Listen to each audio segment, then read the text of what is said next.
전국 각지에서 6.25 참전 유공자들의 넋을 기리기 위한 활동이 이어졌습니다. 강원도 춘천에 위치한 춘천대첩 기념평화공원에 6.25 전쟁 참전 유공자 기념탑이 건립됐습니다. 기념탑 뒤에 춘천 지역 영웅 3천여 명의 이름을 새겨 그들의 넋을 기렸습니다. 더불어 육군 36사단 장병들은 주한 프랑스 대사관 수석 참사관을 비롯한 프랑스 교민 30여 명과 함께 프랑스군 전투전적비를 찾아 참배하며 우리나라를 위해 목숨을 바쳐 싸웠던 프랑스군 참전용사에게 감사와 존경의 마음을 전했습니다. 국군 체육부대 남자축구팀이 지난 5일 김천 종합운동장에서 열린 홈경기에서 대구FC를 2대0으로 꺾고 홈 2연승을 달렸습니다. 이로써 국군 체육부대는 개막전 패배 이후 6경기 연속 무패 기록을 세웠습니다. 3번의 홈경기에서 2승 1무 호성적을 거둔 국군 체육부대는 수원으로 이동해 오는 12일 수원 종합운동장에서 수원FC와 8라운드 원정 경기를 치를 예정입니다. 세계 10위 방산수출국으로 도약한 K방산. 그 시작과 현재, 미래를 알아보기 위해 T50 신화창조의 주역인 전영훈 박사를 만났습니다. 전 박사가 개발한 T50 골든이글 훈련기는 인도네시아를 시작으로 중동과 유럽 시장까지 활로를 넓혀 6개국에 138대가 수출된 훈련기로 국산 항공기 개발과 K방산 흥행의 초석입니다. KFN 뉴스의 기획 코너 K방산의 전설을 만나다에서 전 박사에게 T50의 개발 이유를 비롯해 앞으로의 개발 방향 등에 대해 직접 들어봤습니다. 시청자 여러분 그리고 국군 장병 여러분 안녕하십니까? 4월 7일 KFN 뉴스 시작합니다. 강원도 춘천에 있는 춘천대첩 기념평화공원에 6.25 전쟁 참전 유공자 기념탑이 건립됐습니다. 기념탑은 포신을 형상화해 나라 사랑의 기상을 나타냈고 탑 뒤에는 춘천 지역 영웅 3천여 명의 이름을 새겼습니다. 박인배 기자의 보도입니다. 춘천대첩의 호국 영웅을 기리는 공원 한편에 높이 12m의 탑이 새롭게 모습을 드러냈습니다. 춘천시 6.25 참전 유공자 기념탑입니다. 춘천대첩은 6.25 전쟁 초기 춘천 지역 민관 군이 힘을 합쳐 3일 동안 북한군의 남침을 방어한 전투입니다. 유엔군이 인천 상륙작전을 통해 전세를 뒤집는 계기를 만드는 데 결정적인 역할을 했습니다. 미국이 적극적으로 개입하기 전 우리 군 독자적으로 수행한 전투로서 개전 초기 우리 군의 유일한 승전이었습니다. 저뿐 아니라 우리 300여 6.25 참전 유공자 전우들도 감회가 깊습니다. 참 기쁘고 감사하고. 기념탑은 춘천대첩에서 북한군의 진격을 막는 전투에 배치됐던 M3 105mm 경곡사포의 포신을 형상화했습니다. 하늘을 향해 웅장하게 솟아오른 포신은 태극을 품으면서 나라 사랑 정신의 기상을 나타내고 있습니다. 기념탑은 군인과 경찰, 시민, 학생 등 춘천을 지킨 사람들을 함께 기록했습니다. 기념탑 뒤쪽 메모리얼 벽면에는 춘천 지역 6.25 참전 유공자 3,286명의 이름을 새겼습니다. 이와 함께 기념탑의 건립 취지와 춘천 대첩의 전개 과정, 민관군의 활약상도 담았습니다. 6.25의 결정적인 계기가 됐던 춘천 대첩을 기억하고 또 미래 세대들이 6.25 참전 용사들의 헌신과 희생과 나라 사랑을 기억하는 그런 소중한 공간으로 적극 활용되도록 하겠습니다. 춘천시 6.25 참전 유공자 기념탑은 시민들의 추모 공간, 나아가 안보 교육의 장이 될 것으로 기대가 모아집니다. KFN 뉴스 박인배입니다. 육군 36사단이 프랑스군 전투전적비 참배를 진행했습니다. 프랑스 관계자들과 함께 6.25 전쟁 당시 프랑스군의 실제 전투 투입 기동로 도보답사 등을 진행하며 영웅들을 기억했습니다. 백재훈 기자의 보도입니다. 추모비를 둘러싼 장병들과 프랑스 관계자들이 엄숙한 마음으로 참배합니다.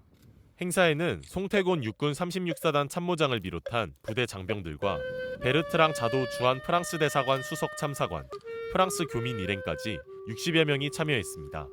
1037고지는 1951년 3월 영하 30도의 혹한 속에서 프랑스군 28명이 전사하고 113명이 부상당한 격전지입니다. 육군 36사단은 2023년 11월 1037고지에 등재되지 않은 프랑스군 전투전적비가 있다는 것을 확인했고 상급부대와 협업해 정식으로 전적기념물로 등재했습니다.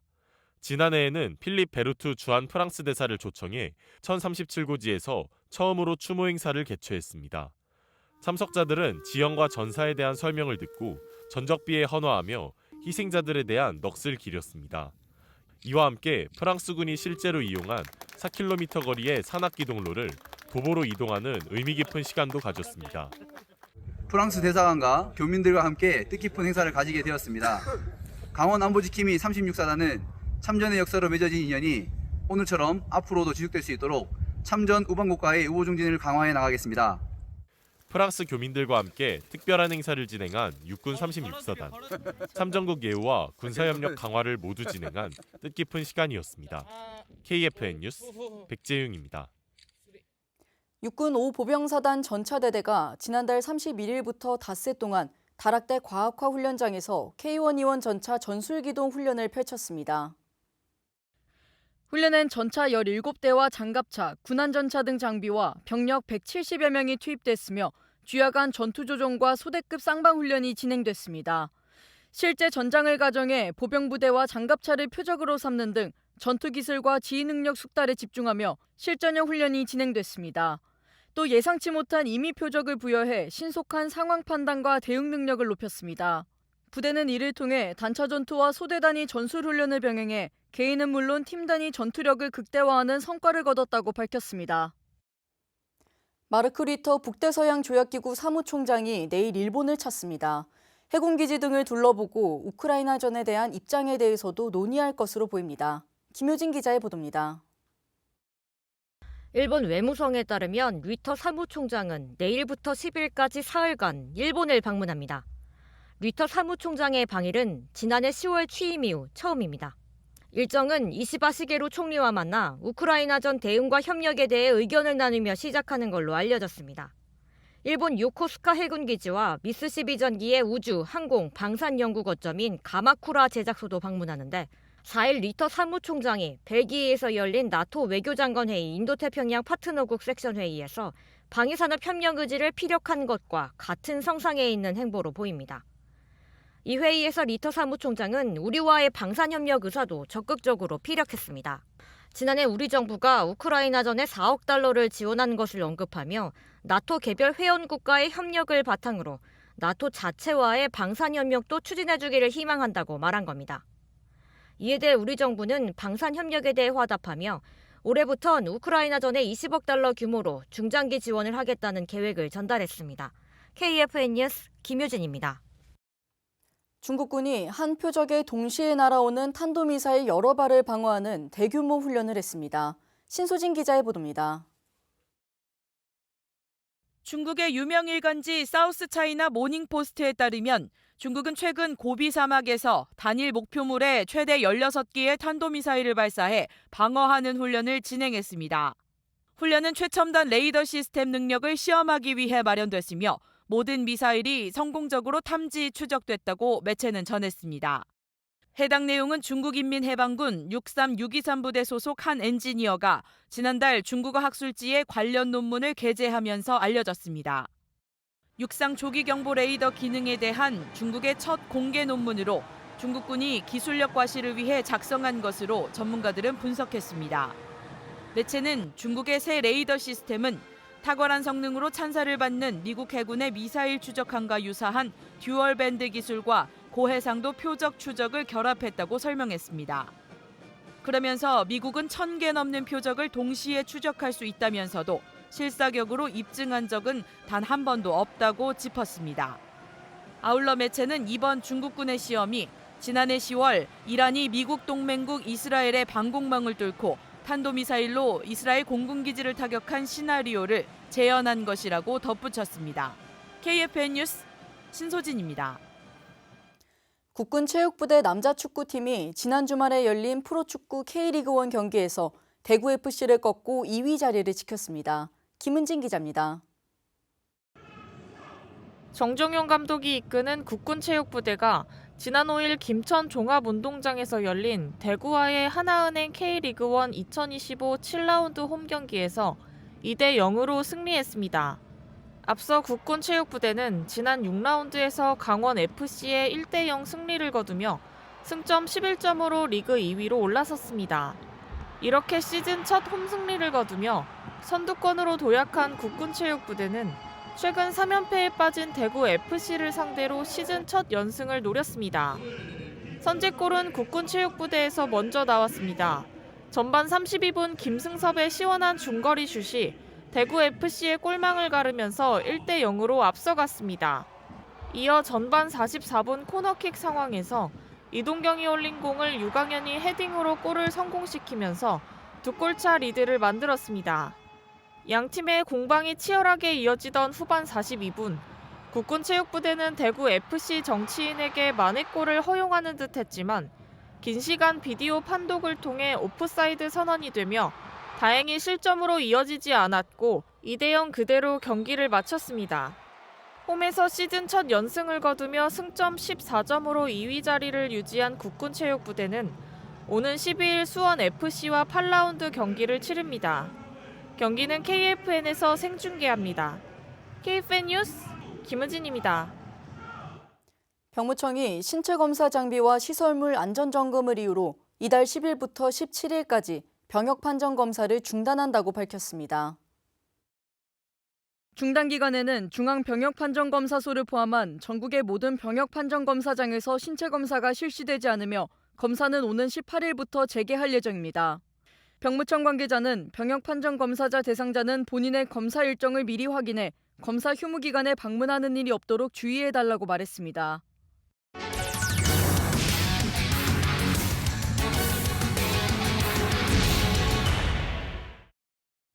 K방산이 세계를 무대로 활약할 수 있었던 배경에는 수많은 방산 역군들의 노력이 있었습니다. K방산의 성공 신화를 만든 주역들을 만나는 시간, K방산의 전설을 만나다 이태검 기자입니다. 세계 유일의 분단 국가 대한민국. 수십 년간 스스로를 지키기 위해 방위 산업에 온 힘을 쏟았습니다. 한국 경제를 이끌어갈 새로운 수출 엔진, 세계 10위 방산 수출국으로 도약한 진격의 K방산. 방산 신화의 주역들과 한국 방위 산업의 과거와 현재, 앞으로의 미래까지 알아봅니다. K방산 전설을 만나다 그 첫 번째 시간으로 T50 골든이글의 아버지 전영훈 박사님을 모셨습니다. 네, 박사님 안녕하십니까? 네, 안녕하세요. 네.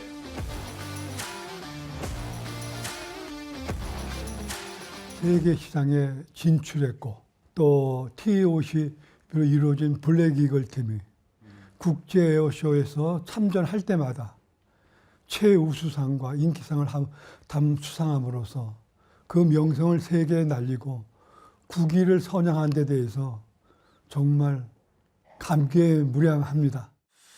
2011년 인도네시아를 시작으로 중동과 유럽 시장까지 활로를 넓힌 T50. 현재까지 수출된 T50 계열 항공기는 6개국에 138대, 우리 돈 10조 7천억 원에 달합니다.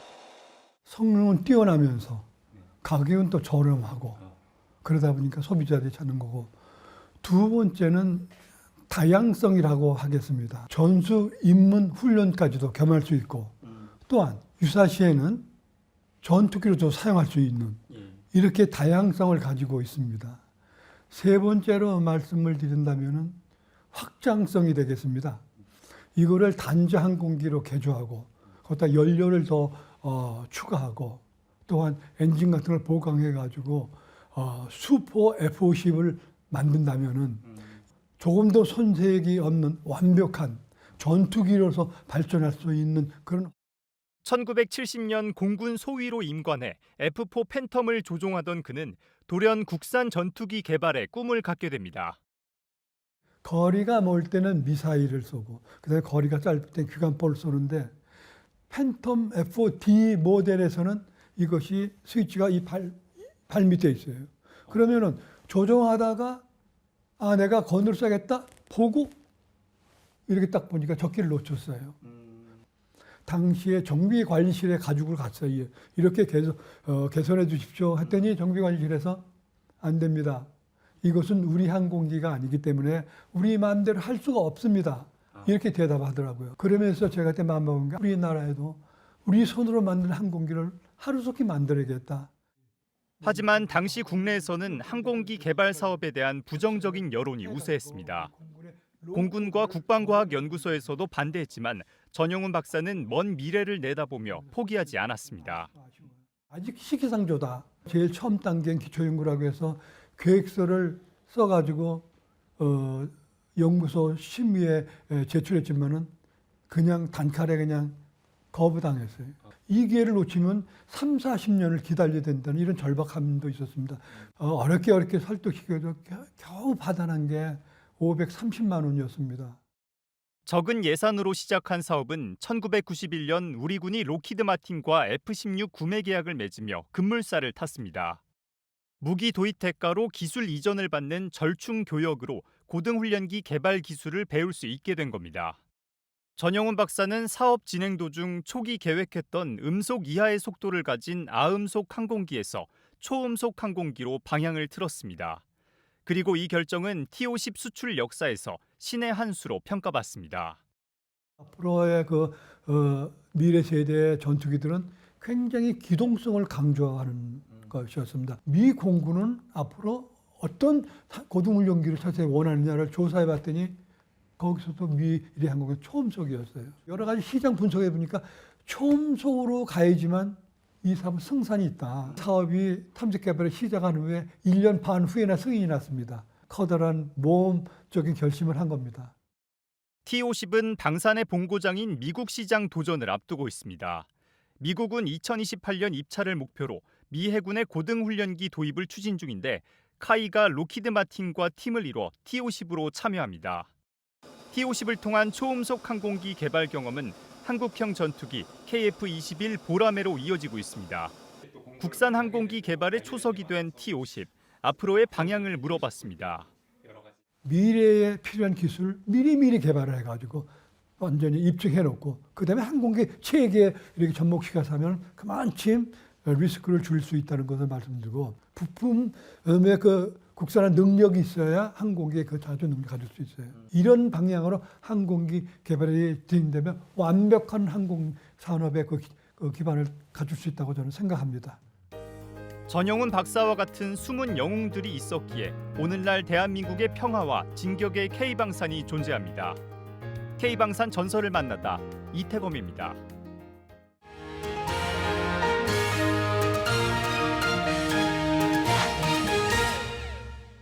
비밀 보안 유지가 생명인 군사작전은 유출될 경우 작전의 성패와 함께 군 장병의 목숨까지 위협받을 수 있습니다.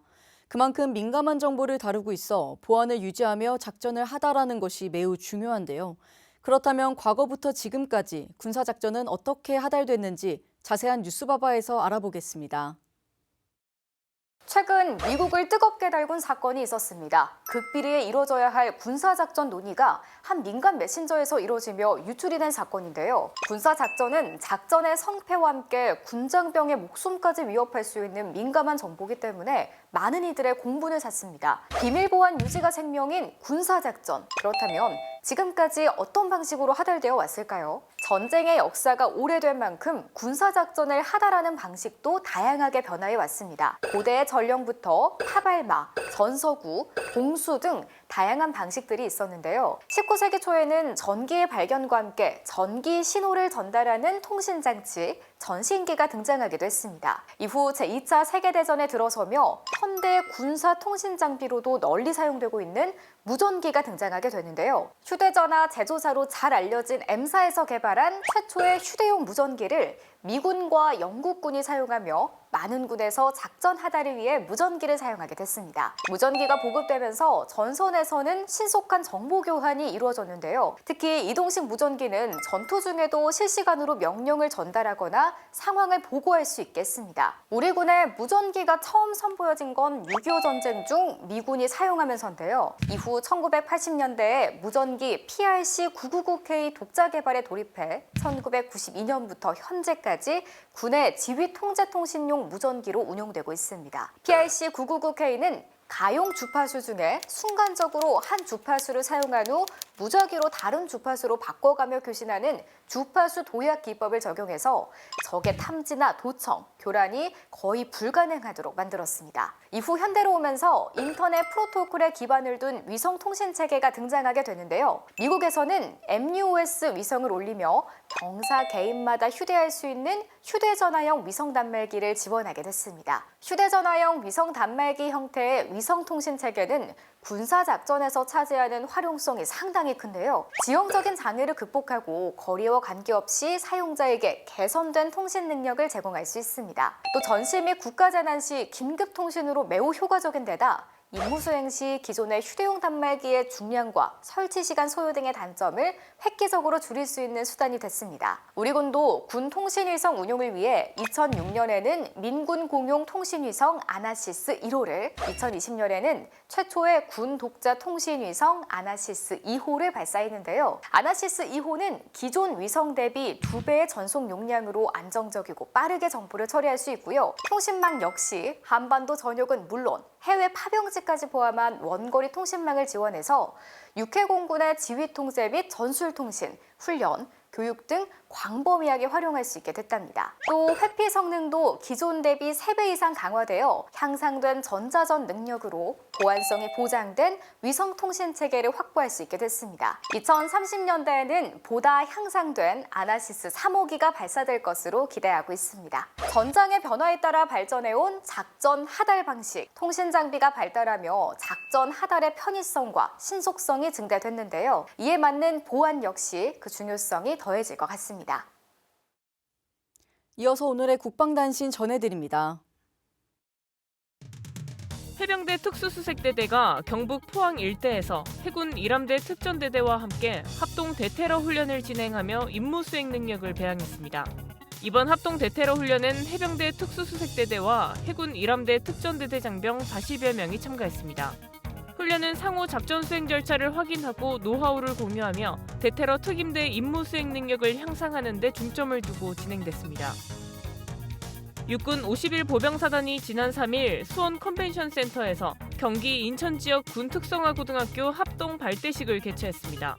발대식엔 국방부 지정 44개의 군 특성화 고등학교 중 경기와 인천 지역에 있는 수원 공업고와 안산 공업고, 인천 소방고와 인천 해양고 등 7개 학교가 참여했습니다. 군 특성화고는 군인을 희망하는 고등학생을 입대 전 전문기술 인력으로 양성하는 학교로 복무 중에는 전문 분야에서 경력과 전문성을 개발하게 됩니다. 해군 3함대 2,500톤급 호위함 광주함이 화생방 제박훈련을 실시했습니다. 제박훈련은 군항에서 정박 계류 중인 함정의 승조원들이 하는 훈련을 말합니다. 훈련은 항해 중 적의 화생방 공격에 신속히 대응하는 절차를 습득하기 위해 마련됐습니다. 광주함 자체 화생방 요원들이 출동해 오염된 지역을 식별하고 선체를 제독했으며 오염이 의심되는 승조원들은 인체 제독을 실시했습니다. 부대는 앞으로도 승조원들이 신속하고 체계적인 대응 능력을 갖출 수 있도록 실전적인 훈련을 지속할 예정입니다.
4월 7일 기상정보입니다. 오늘은 대부분 지역에서 일교차가 15도 가까이 나겠고 남부 내륙에선 20도 이상 나는 곳도 있겠습니다. 오늘은 전국에서 맑고 파란 하늘이 드러나겠습니다. 내일도 오늘과 같이 대체로 맑은 날씨가 이어지는 가운데 경기와 영서, 충청 지역으로는 소나기가 내리겠습니다. 내일 아침 최저기온은 서울 9도, 대구 7도가 예상되며 한낮 최고기온은 서울 20도, 대구 24도로 일교차가 크게 나타날 것으로 예상됩니다. 작전 기상입니다. 오늘은 해안과 산지에서 강풍으로 항공작전에 일부 영향이 있겠습니다. 주간 기상 전망입니다. 주 후반까지 따뜻한 날씨가 이어지겠지만 단비 소식이 잦습니다. 수요일과 목요일 사이 그리고 주말엔 전국에 비가 내리겠으며 날도 일시적으로 쌀쌀해질 전망입니다. 이상 공군기상단 제공 기상정보였습니다. 이것으로 KFN 뉴스를 마칩니다. 시청해주신 여러분 고맙습니다.